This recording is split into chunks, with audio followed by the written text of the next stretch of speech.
in that moment, it's funny you say that because I remember looking at Coach Day, and dude, the dap that we had it was so much more than a dap. It was so special, and I just felt so happy to have been able to be a part of helping him get that. And I just know like the amount of ridicule, how hard it's been, not just for him, but for everybody, but especially for him.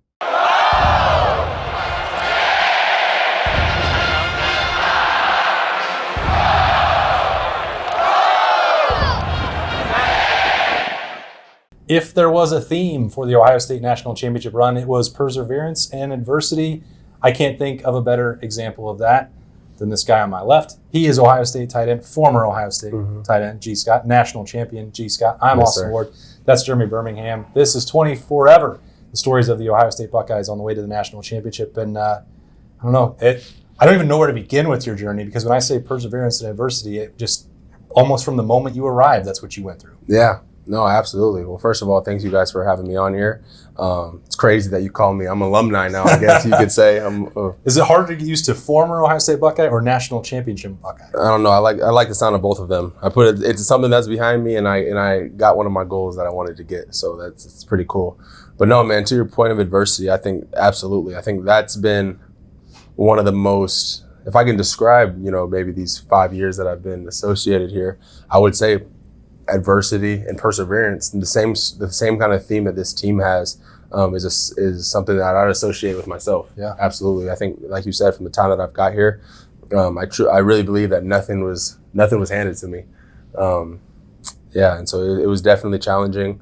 But I would say one of the best decisions I've ever made with my life was making the decision to stay here and persevere through everything I had to go through.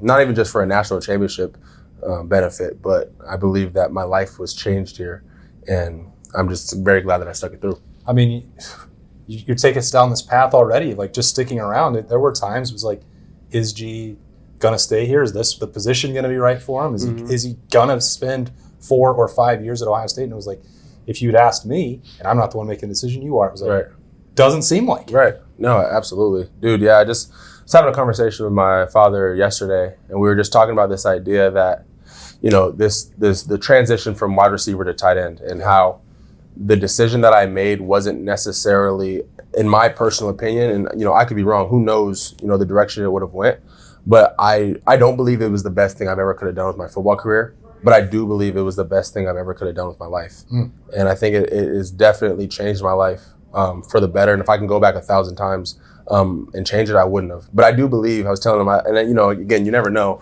but I do believe to a certain degree, I probably would have been in the NFL right now. Maybe I would have transferred, if I would have stayed at receiver, maybe I would have not had early success. Maybe I would have transferred to a different school. I believe I was a good receiver, and I believe I would have probably been in the NFL now, but I wouldn't go back and trade anything because I don't even know if I want to meet that kid that's in the NFL right now. That's what I was thinking about on the way driving here today. I was thinking, you committed to Ohio State on Christmas Day of 2018. Okay, so you were here for 5 years, but this story goes well back even beyond that. Without G. Scott at Ohio State, I don't think that there's Emeka Ibuka and JT Tuimoloau out at Ohio State. Yeah. You had coming in here as a 5-star wide receiver, you had all the accolades, you and Julian and Jackson in the same class, and you get here and then COVID happens. And so everything is out the window. At that point, you didn't even know if you're going to have a freshman season. You end up switching positions a year later. What kept you here? Before we get into the national championship season and the national championship run, you lost your mother. Like, you had a ton of things happen between 2020 and the middle point of 2022, basically.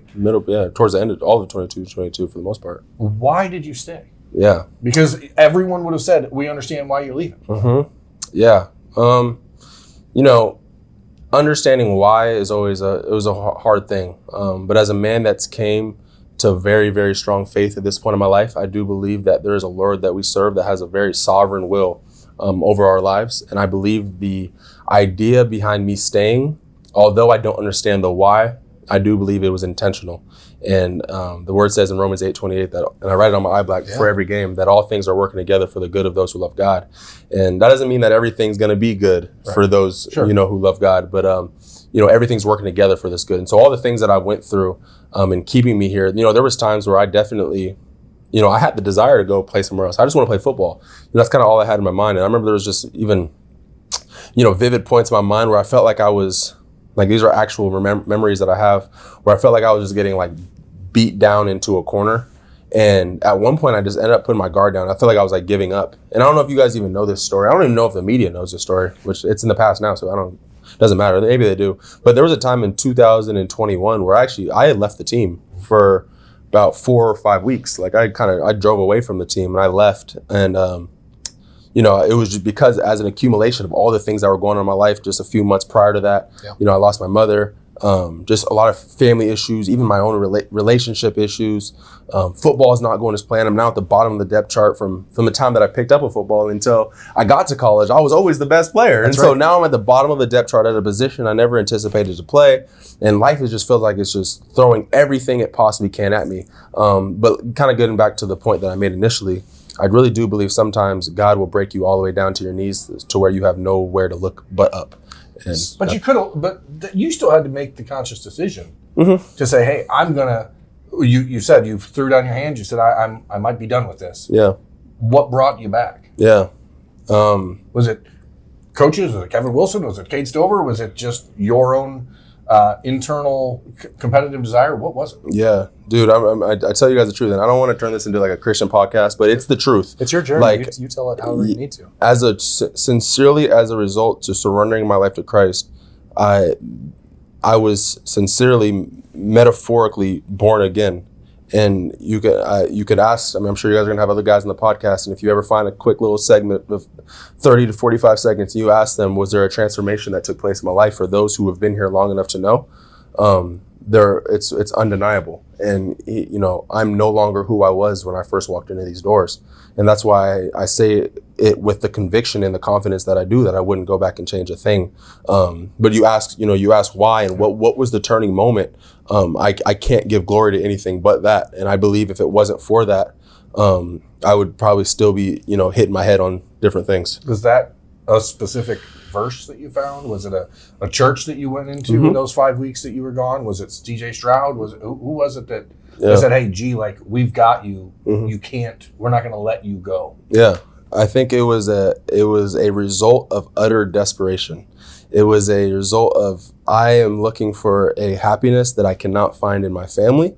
I cannot find in football. I can't find in money, because I was like even having money at that. Like I can't find the joy that I'm looking for in this world. And so I call it the pursuit of happiness that I was on when I returned back from that drive away. I came in, I had a meeting with Coach Day, and I told him, I said, everything in my life right now you can ask him, like, I said this a couple of times, where everything in my life feels dark. I kept telling him that.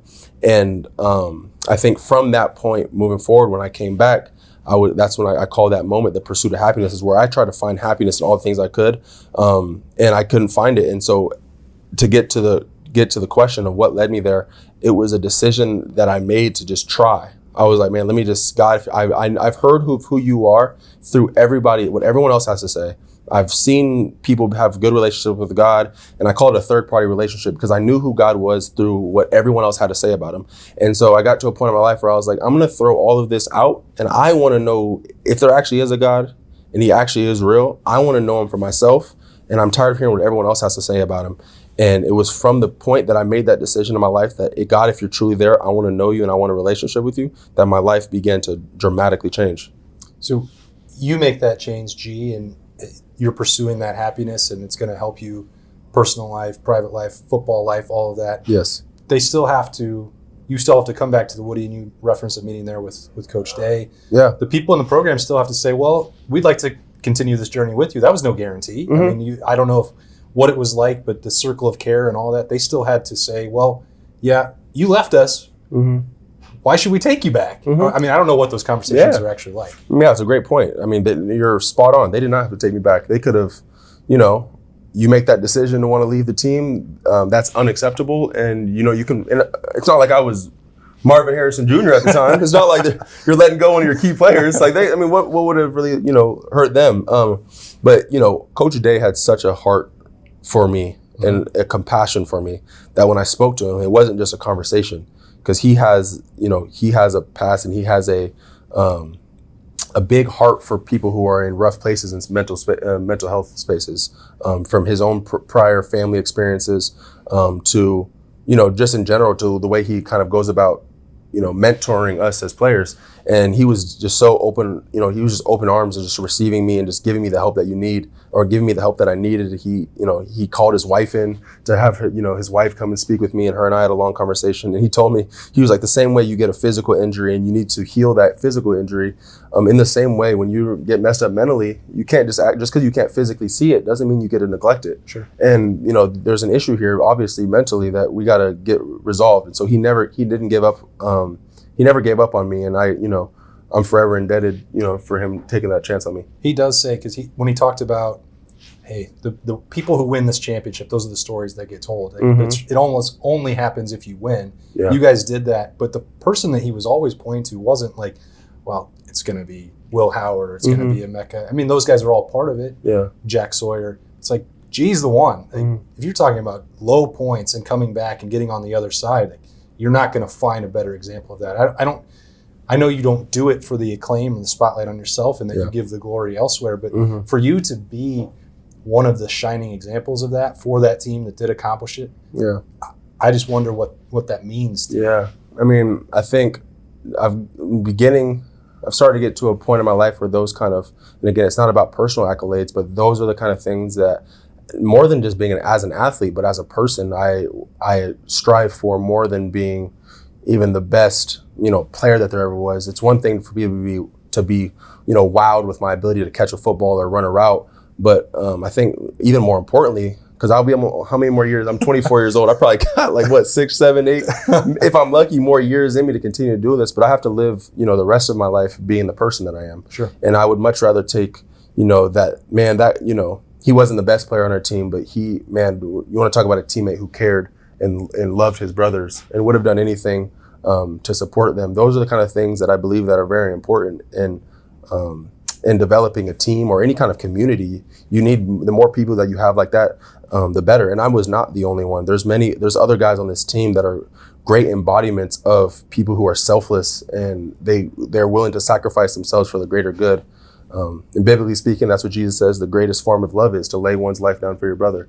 And I think that's what he did for us, and that's what we want to continue to do for each other to ultimately be successful. And I believe that's what we did. We're going to jump around the timeline here a bit. Let's do it.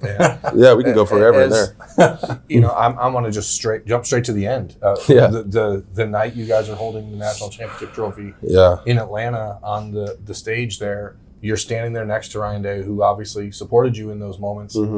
You and this team had to support him 2 months earlier because there were a lot of people coming for his neck. Yeah. What did it mean for you personally to be able to see that all through, and to be not just one of the guys on the stage next to him, but to know what you guys had already gone through together over the previous 5 years? Yeah. To then say, we all got your back. What did it mean to you guys to be able to defend your coach that way? When you talk about, our honor defend, it's not necessarily just the block O, it's like the people individually. What did it mean to have that moment? Dude, that's an amazing question. And I love that you asked it in that way, because I believe that that's the best way that I can answer it, more than it was like I think the further I get away from the national championship, the more it's like, wow, I get to spend the rest of my life saying I'm a national champion. I get to bring my kids back to this building, and it's, but in that moment, it's like there's a photo on this wall that's going to be there forever. Yes.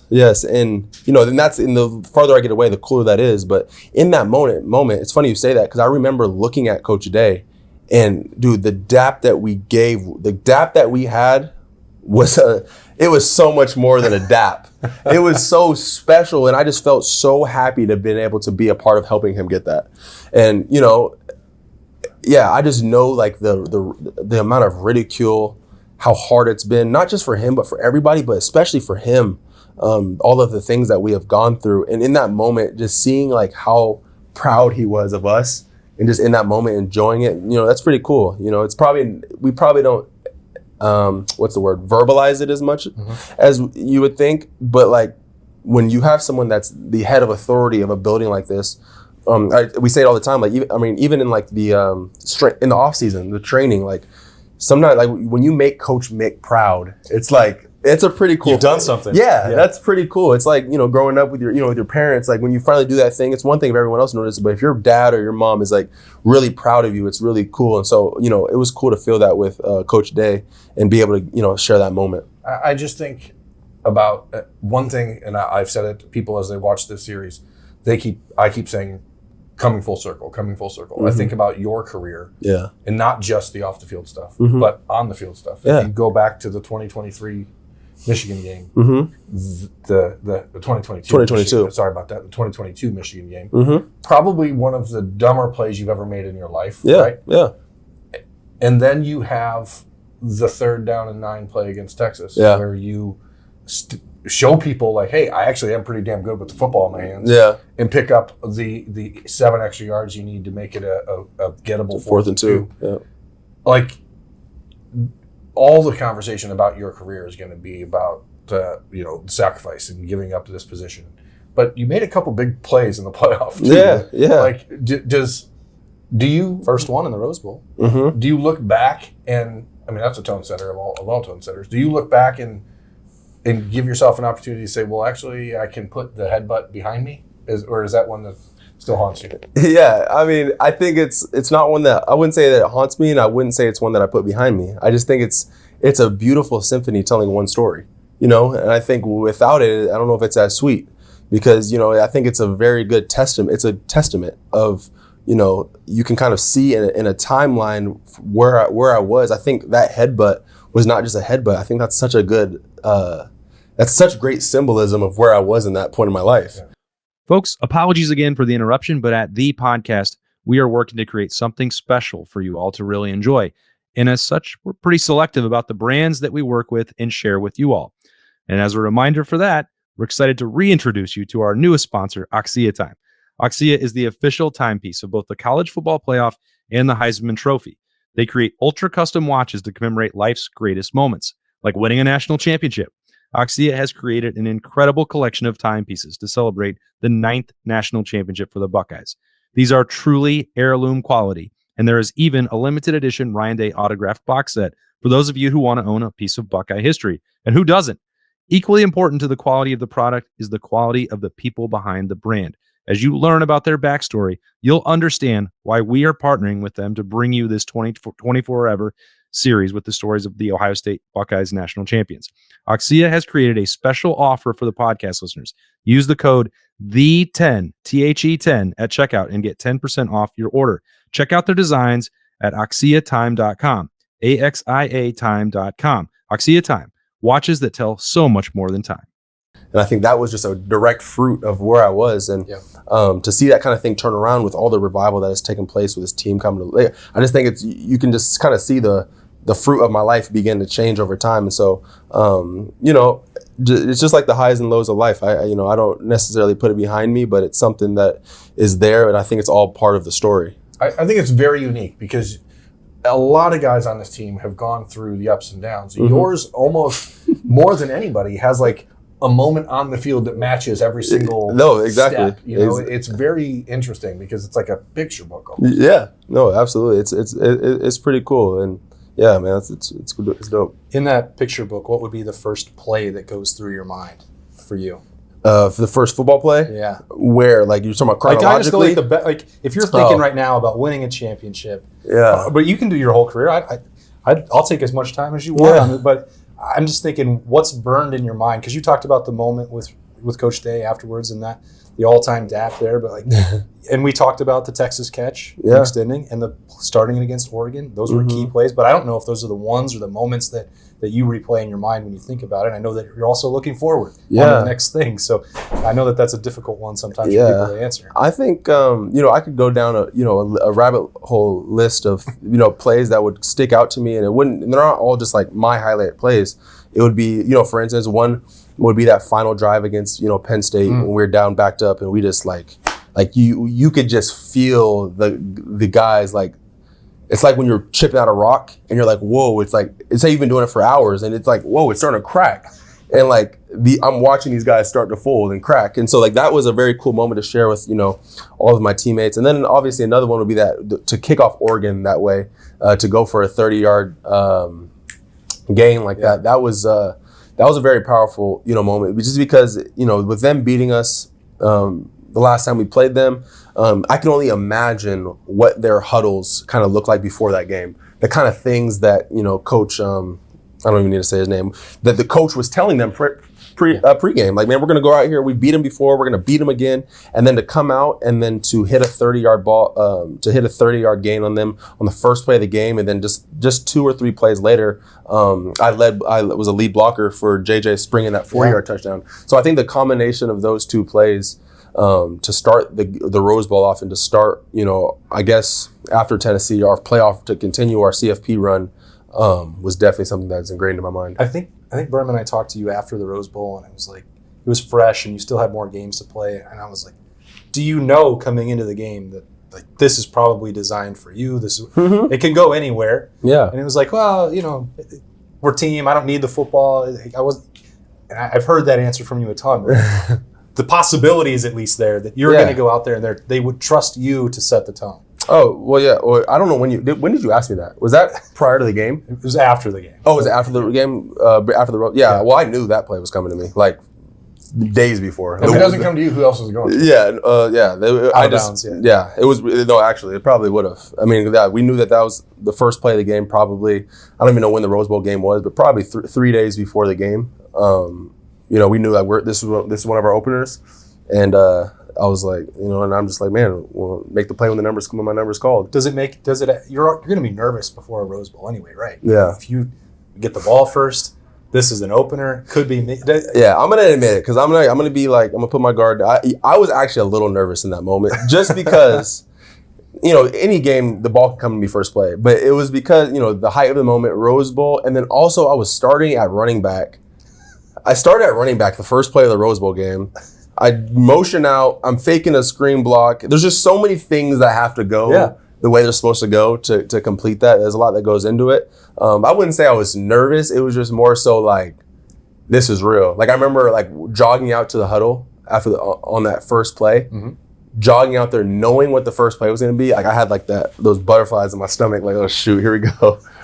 Well, the starting tight end before you played linebacker in the previous Rose Bowls that you guys were in. Yeah. So the position's been through some stuff. When Cade left, and then it's going to be your room, provided you stay. And we talked a ton last December and January about all the guys that were returning. Yeah. And I don't know if it was just expected that you would return or what, because you were not in that conversation as much as JT or Mac or those guys. You make the decision, you're sticking around, and then they bring in a transfer tight end. At that moment, are you like, what the hell? Or is it, what's your reaction and how do you respond to that? Knowing that you thought this was your room and all of a sudden here comes another guy. Is it frustration? Is it, I mean, again, we're going guard down here. So I want to know what the realness is there. Yeah, no, I mean, guard down, just, very candid answer. No, not at all. Because it was anticipated that they would bring somebody in. Like, I wasn't, like, surprised. Because, I mean, especially tight end. Like, there's been times that even, in 2022 in Georgia where we got down to our, third and fourth string guys in the realest, biggest moments of the game. So tight end, running back, all these positions, you want to have depth. And so I wasn't surprised. I actually would have been probably more surprised if we didn't bring anyone in. But I also didn't look at him as it was still my room. Like I didn't look at it as like a threat to me. Like I was the leader of the room. Like he has to come and, learn what we do here. It wasn't like that. And, I almost was able to see it as a kind of like a good thing. It's like, if you're going to war, you want to go with the guys that are going to be like, they got your back. Like when those 12 personnel sets, like, not that we didn't have that, but just like the more that you have and you go into war with, the more confident that you feel. And so like, it wasn't, I wouldn't say it was like a threatened thing because I still knew, what I was able to do. It just feels like, to Berm's point, a full circle moment. And this is hypothetical. We'll not know. But like younger G. Scott probably doesn't respond to it the same way as a more veteran G. Scott. No, you spot on. There's a lot of things younger G. Scott that he did a lot of things different than the way the more mature G. Scott does things nowadays. So when Will Kazmarek enters the room as a kid transferring in here from Ohio University, a much different program, you have Jelani and Bennett and a couple of young guys in the room that you're expecting to bring along. Yeah. How did Will fit in with you, and what made him the right complement for you in that room? I think he was a great compliment, especially, I mean, you use the word compliment because I think our game actually complements each other very well. I think there was, opportunities for me to do things in the passing game that maybe, it's not my job to say whether I'm better or not, but that I could have maybe done better than him. And I think that there's things in the running game that he was able to do that was better than me. And at the end of the day, I mean, again, getting to the point of like these are mature ways I believe that you're supposed to look at things is we all have one common goal. And is to, at the end of the year, hoist a national championship what we were able to do. And I think the question next you have to ask yourself is what is going to put this team in the ability to be able to do that? Because, man, I'll tell you the truth. Like, when we come back here in 10, 15, 20 years from now, we're not going to be talking about, well, you only have this many kids. It's just we all are national champions. Yeah. Like, at the end of the day, we're not talking about stats unless you're Jeremiah Smith. We're probably going to be talking about his stats for a while. But, aside from that, man, we all enjoyed that victory together. And I think, that's what it's all about. Okay. We promised that we would limit the amount of time that we were going to take from you, and we're going to. So wrap it up for us this way, G. Was there any part of the journey, let's just focus on maybe November 30th, where you questioned whether it could happen? We know that there was that meeting on that Tuesday. We've talked about that with a number of people. Mm-hmm. Did you have any doubt that it was going to end the way that you wanted? Did I have doubt that we were still able to win the national championship? Your confidence level, was it? Did you guys? We know that you didn't because you wound up winning it. Yeah. I think after losing to the team up north right there, there was a little bit. I think there was a little bit of discouragement that began to creep into my heart a little bit. I wouldn't even say not even because of the ability that we had as a team. I just almost thought that after that game, we were beginning to splinter when we lost. I thought what was gonna happen. Like I saw like early signs of us like this team splintering and turning from each other, and so that's where again, not because of our ability on the field, but because of that, I was like, man, that's what really it almost made me lose hope. But as soon as I thought I should lose hope, was when I was I was proved wrong. I'm like I think at the end of that meeting, we like literally, like not metaphorically, like we literally came together in arms, and we made a declaration that this is what we want to do. We're gonna be selfless, and we're gonna do whatever it takes. I remember I was talking to those guys in the team meeting, and I was saying like, I don't know how many days I said it was. It was like from the time that we had that meeting, it must have been like 30-something days. I don't know what it was to win a national championship. Yeah. And I remember just saying that number. I'm like, guys, think about it. Like, especially I was really challenging the older guys. Like, the guys that this is the last time that they'll put on scarlet and gray. Like, to what extent are you willing to go? What are you willing to sacrifice for 30-odd days? Whatever it was. I think it was 31. Was it 31? We had like 7 weeks, I think, from November 30th till the title game. Like 45 days or something like that. None of us are math majors here. No, it must have been. No, but it was less than that. Because it was a game November 30th? Yeah. So we didn't have that meeting until like... it was like December 2nd, I think. Right? December. Oh, was it? Like the Tuesday after the game. Okay. Well, yeah, whatever it was. Could have been before the Tennessee game. Then we're talking about 30 days. I don't know. No, it was the one. It was the meeting we had prior to that, or I don't know, whatever it was. I remember it was like 30-something, but I remember I was just like, man, what am I willing to sacrifice? I was saying this to them too. What are we willing to sacrifice for X amount of days to be able to like hoist it? And I remember I can see in the room, like guys were like, we were getting encouraged, just the thought of like, this is still in front of us. And, it's just so cool. And it's like, it's just amazing to see like it actually concluded with us actually doing it. Like, why didn't it splinter? Yeah, dude, by the grace of God, I don't know. Because I tell you the truth, like I saw early signs of it. Like I thought that could have went. Did you go into that meeting on December 2nd thinking it was going to be a knock them down, drag them out, everyone yelling at each other meeting? No, it actually was more of that than I thought it was going to be. Like it kind of got like that a little bit for a second. Like a little, just, guys being authentic and real, because that's what we wanted to do. We wanted to open up the room to be, authentic and real with each other. And I think it ultimately towards the end of that. I mean, if you think about, I don't know if you guys have siblings. Do you guys have siblings? I have 10 of them. Yes. Okay. You have 10? Yeah. Oh my goodness. Well, then you know more than anybody. Yeah, I just have one. So. Like I'm sure there was a great amount of fighting in your household growing up. So, but like on the other side of like that fighting and that back and forth with each other, like I don't know if you ever felt the sensation of like, okay, someone else tried to do that. I want to kill you, but if anyone else says something to you, I'm exactly like I'm obligated. So it was kind of like some of that happened. Like when you know, I believe on the other side of adversity, it can definitely bring people together. And the other thing I was going to say, whenever adversity strikes in any kind of context, whether it was my own story, anybody's life, or even this team when we lost that game, I believe that you are given, every time adversity hits, you meet a fork in the road, and you can make a decision between, you know, two things. And I think you have the option to completely splinter in that moment and kind of throw in the towel, like, okay, like be front runners, really. It's all good when everything's good, but when we lose, we kind of throw in the towel, we're like, forget this whole thing. But on the other side of that, you can really like, you know, put your boots back on, put your chin strap back on, and get back up in the fight. And I think that's in that moment. That's what we decided to do. Last thing for me, because we've asked this of everyone. Yeah. What is the moment in the 24 season? Whether it's one play in a playoff game, whether it's one play or one situation earlier in the season that you knew that you guys were going to. When did you know you were going to win the national championship? That's hard.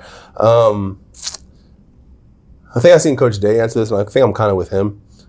It wasn't until, I mean, I know you said the thing about the Jack's fumble, sure, but I think it wasn't until like when I knew, it was like when I saw that clock starting to click down. I don't know if Jaden Fielding had hit a field goal, and then the next drive, did they come down and they kind of weren't getting stuff going. And I'm like, and I'm looking at the scoreboard, I'm seeing the time. I don't know the moment, but I know around that time, I was watching it go down. I'm seeing them not have success, and I'm thinking in my mind, "Oh my goodness, I'm literally a national champion." Like in that moment, I just couldn't believe it. I lied because there's another question I want to ask. No, bro, we're what time is it? We're actually good. Actually, so I'm enjoying this little interview, so we're good. Imagine young G, yeah, being on the field in that moment, and looking at current G and seeing you at tight end while a freshman wide receiver is getting called on 3rd and 11 in that situation. Mm-hmm. Can you imagine yourself in JJ's shoes in that moment? And what was it like when that play call came in, knowing like they're in like zero blitz, yeah, they're coming after him. You have basically 2 seconds to protect Will, and that's the play call. Take us into your mindset in that moment. Well, freshman G. Scott was not freshman Jeremiah Smith. Like, let's just start there. Is anybody? I'm not sure. Yeah. In my years of being here, in my understanding, no. Yeah. Nobody's been that. Dude, I don't know. I think it's the coach's job. I always say this. I'm sure I've said this in interviews. You guys probably heard me say it. I think at the end of the day, it's the coach's job.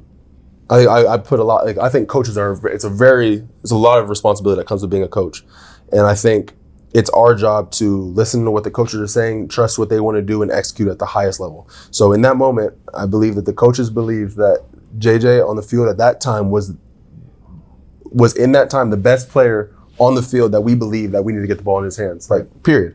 And I believe that that's the amount of trust that not only did that the coaches have in him, but the amount that he has earned. And I think he has earned that level of trust just throughout the season. And, you know, if I was a coach, I probably wouldn't have done anything else. When you looked over and saw man coverage on him, did you know at that moment? Oh, yeah, when they called that, I think we called it, I'm not even going to say the play, but yeah, there was, yeah, we know who we were going to. Yeah, I think absolutely we knew who we were going to. And like I said, if I was a coach, I'd probably do the same thing. I probably would have given it to him more than I did.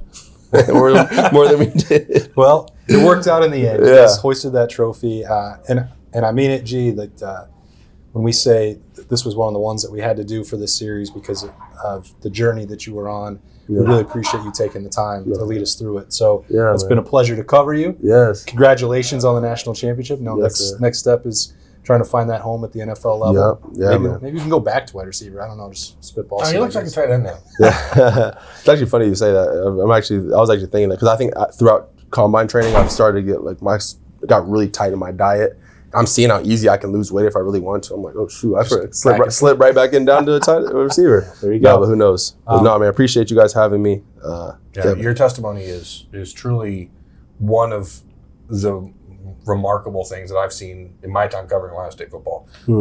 and just seeing the transformation. I made your commitment graphic for you when you were Okay, you want some credit? a high school No, junior. that's- And now I just want to make your, when the NFL calls, I want Yeah. to create a G Scott graphic. Yeah, hey, that'd be a cool. Yeah. You want to talk about full circle? How about we do that? That's it. So it's funny. I mean, you guys, you go through so much, and I don't think the average person ever knows about moments like you walking away from the team, or even what you went through with your mom, and then Joe Royer going through the same thing a year later, and like all of the things that you guys have to go through together. Yeah, man. It sometimes gets glossed over by what just happens on the scoreboard, and we're glad to have you in here to be able to tell the stories. Amen. Appreciate you. Amen. Thank you, guys. Thank you. Congratulations again on all that success, and thanks for your time. This has been 20 Forever, Stories of the Ohio State Buckeyes National Championship Run. For Jeremy Birmingham, I am Austin Ward. This is G. Scott. We'll see you next time.